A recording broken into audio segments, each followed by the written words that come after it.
when a mother's final attempt to reach her daughter is a call that goes unanswered.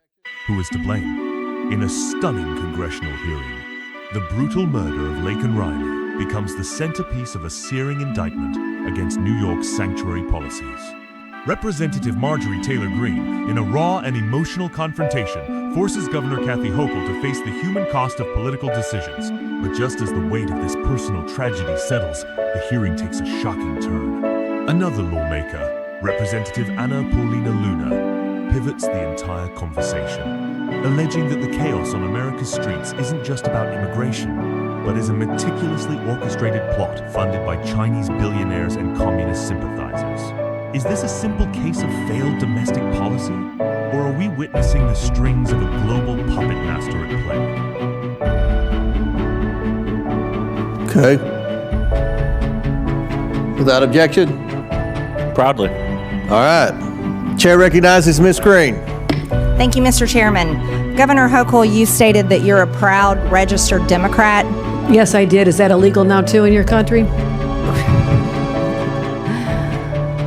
Governor Hochul, this is not a laughing matter. You also stated that you swore an oath to uphold the laws of New York.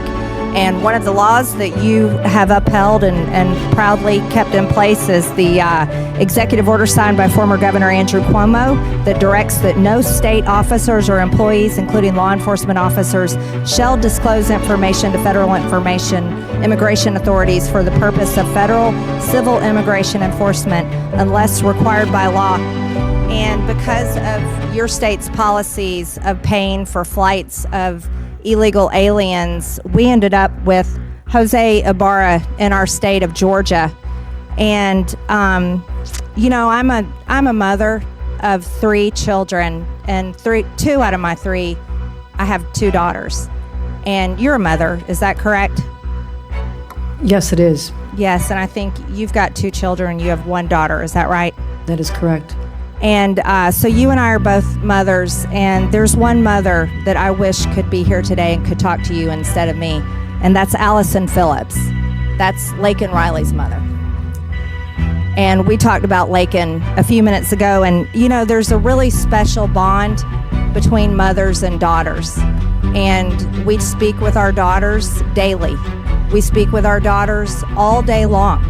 We speak with our daughters about every single thing that's happening in our lives and every single thing that's happening in their lives. And I want you to know the last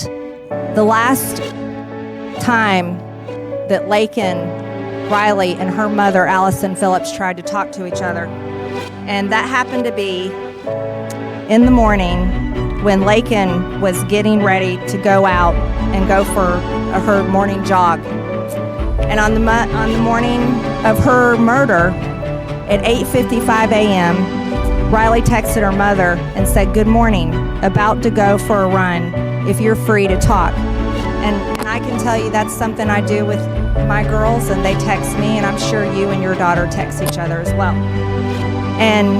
But she didn't get her mother, and then Riley called her mother just a few minutes later at 9:03 a.m. as she was starting to listen to music, but she didn't get her mom on the phone. And the trail cam actually captured her going out for her run at 9:05 a.m. At 9:11, Laken called 911. This was just not but a few minutes after she had tried to call her mother. And then at 9:24, Laken received a call from her mother, but it went unanswered. And at 9:28, Laken's heart stopped. And according to the smartwatch, the data of her smartwatch, Laken fought for her life for 17 minutes. 17 minutes. 17 minutes, this little girl fought for her life as she was being beat in the head by this monster, as she was being strangled by this monster, as she was being almost raped by this monster and drug off into the woods. She fought for her life for 17 minutes, and her mom tried to call during that time. And it was only a few minutes after she had tried to call her mother. And I think as mothers, not politicians, this is something that we should easily share with Allison Phillips. So when we are talking about the laws in place and the policies that we uphold as elected leaders in this country, do you know who we should be thinking about? We should be thinking about our daughters. And the fact that, look, everybody can fight all day long, Democrat, Republican. I gotta tell you though, it's so much bullshit when it comes down to the fact that this little girl fought for 17 minutes of the end of her 22-year-old life. The end of her 22-year-old life. And Governor Hochul, for the love of God, as you are a proud, registered Democrat, I don't know how on earth you can uphold laws that protect and give aid and comfort to monsters, especially one that was arrested in your state and let go because of your policies in your state. And I can't comprehend it, Mr. Chairman, just one more second. Laken Riley and her mother deserve to have one last chat. Like, you know what? Me and you get to have chats with our daughters. Mr. Chairman, I yield. Yield back. They've called votes. We're going to try to get two more questions in. I'll recognize Mr. Davis from Illinois and then Ms. Luna. Thank you, Mr. Chairman, and I thank you and the ranking member for letting me wave on to this hearing. I want to thank all of the witnesses, all of the governors who've been here and who've been here all day. But I also want to thank you, Governor Pritzker, for the outstanding leadership you have provided to the state of Illinois. Our state is characterized as being progressive and humane. Could you share why we think that's important? You as governor and I as a citizen resident? Well, we had to do a lot of reform of our state government in order to get there, but it's important to me that we provide health care, that we provide education for all of our people, that we have a policies and a government that take care of particularly those who are most vulnerable in our society, including working families, including the middle class. And it's very important to me that we be known for that. We are a state that is, frankly, cares a great deal about our fellow man. We are a state that is humanitarian in so many ways, and that stands up for the law. And so I'm very proud of our state. We have the greatest state in the country, the land of Lincoln, and we say that proudly because we know that Lincoln would be a Democrat today if he were alive. I'm a big believer in taking his values and promoting those, as well as the values now of today's Illinois, and promoting those. And we've done that and frankly succeeded in so many ways to lift people up. Thank you. Well, thank you. We're proud of you and your leadership, and I yield back. Will the gentleman yield? Gentleman yields back. Chair recognizes Ms. Luna Mr. from Chairman, Florida. point of inquiry, did you skip me in the order on purpose? Just curious. Must have been an oversight, Mr. Moskowitz. Well, this is So the Chair oversight recognizes committee, Ms. which has Luna. lots of oversight. Gentlemen, please. Chair Let me ask recognizes my Ms. question. Luna. Just, suppressing free speech. It's Ms. Luna. Thank you very You're much, Chairman. First and foremost, I would like to take this opportunity to educate the American people on what's really happening right now with these riots. So I see right now there's a lot of back and forth and finger pointing, but the fact is that there is a financial tie to these riots, tied to immigration, that actually leads right back to the Communist Chinese Party.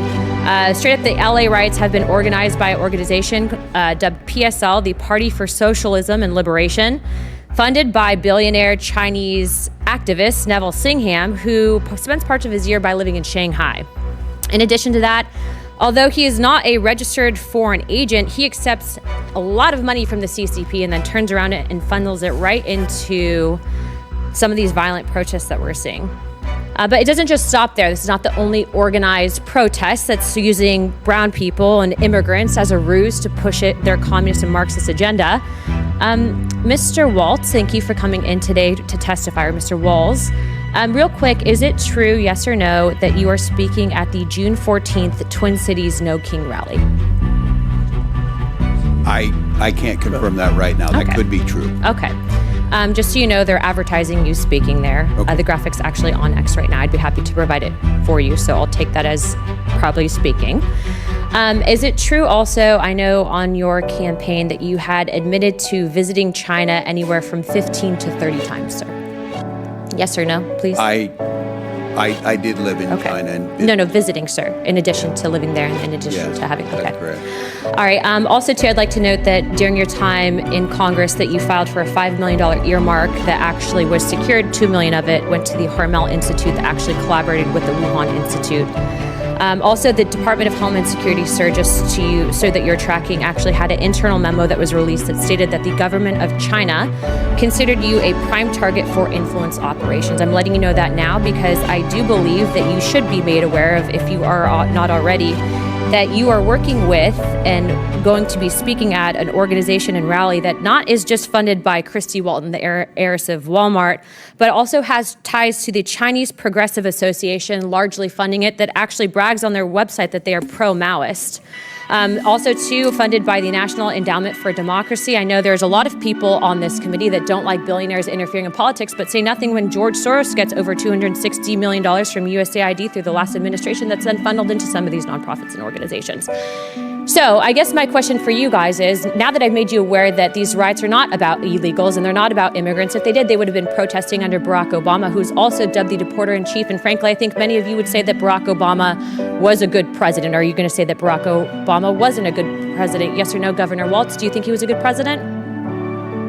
What we witnessed in that hearing room was far more than a simple policy debate. It was a masterclass in political theater, executed through two distinct but devastatingly effective strategies. The session was cleaved into two acts, each with its own protagonist, villain, and method of attack. In the first act, Representative Marjorie Taylor Greene weaponized personal grief. Her target was Governor Kathy Hochul, and her ammunition was the heart-wrenching, minute-by-minute timeline of Lincoln Riley's final moments. The number she cited, the 8:55 a.m. text, the 9:11 a.m. call to emergency services, the 17 minutes of struggle recorded by a smartwatch were not presented as mere data points. They were transformed into a narrative of profound human suffering. Greene's strategy was to bypass abstract arguments about sanctuary city laws and instead place the blame for a daughter's horrific death directly at the feet of a fellow mother. By repeatedly invoking their shared status as mothers, she framed the issue not as a disagreement between a Republican and a Democrat, but as a moral failing of one mother who, in Greene's telling, chose political ideology over the safety of another's child. This is a tactic of pure pathos, designed to make any defensive policy seem cold, bureaucratic, and inhumane in the face of raw tragedy. Then, just as the emotional weight of Greene's testimony saturated the room, the second act began with Representative Anna Paulina Luna. Her approach was entirely different, shifting from the visceral to the conspiratorial. The focus pivoted from a single, tragic failure of domestic policy to an elaborate international plot. Luna's target was Governor Tim Walz, but her true villain was a vast, shadowy network allegedly controlled by the Chinese Communist Party. Her tactic was a rhetorical blitzkrieg. In rapid succession, she unleashed a torrent of names and accusations. The Party for Socialism and Liberation, the billionaire activist Neville Singer living in Shanghai, a $5 million earmark connected to the Wuhan Institute, and even a supposed Department of Homeland Security memo identifying Governor Walz as a prime target for influence operation. This strategy, often called a gish gallop, is not designed to win a debate point by point. It is designed to overwhelm. By flooding the zone with accusations, it forces the target into a defensive posture, making them appear guilty or evasive whether they confirm, deny, or simply express confusion. Luna wasn't just questioning Walz's judgment. She was painting him as, at best, a naive pawn. At worst, a willing participant in a foreign campaign to destabilize America. She connected these supposedly pro-Maoist groups to other bogeymen of the right, like George Soros, weaving a grand narrative where protests over immigration are not genuine expressions of dissent, but a ruse orchestrated by America's greatest geopolitical rival. The responses from the accused governors are just as revealing. Governor Hochul remained largely a silent recipient of Greene's emotional tirade. Governor Walz, faced with Luna's barrage, could only offer a non-committal "I can't confirm that right now" when asked about speaking at a rally, a response that, in the theater of the hearing, could easily be interpreted as evasive. The only strong counter-narrative came from Governor Pritzker, who defended the progressive governance of his state as humane and focused on caring for the vulnerable. This served as a brief ideological rebuttal, an attempt to reframe progressive policies as a source of strength and compassion, directly opposing the portrait of chaos and danger painted by his Republican colleagues. So, to answer our opening question, is this a story of failed policy or a global puppet master? The hearing presents both.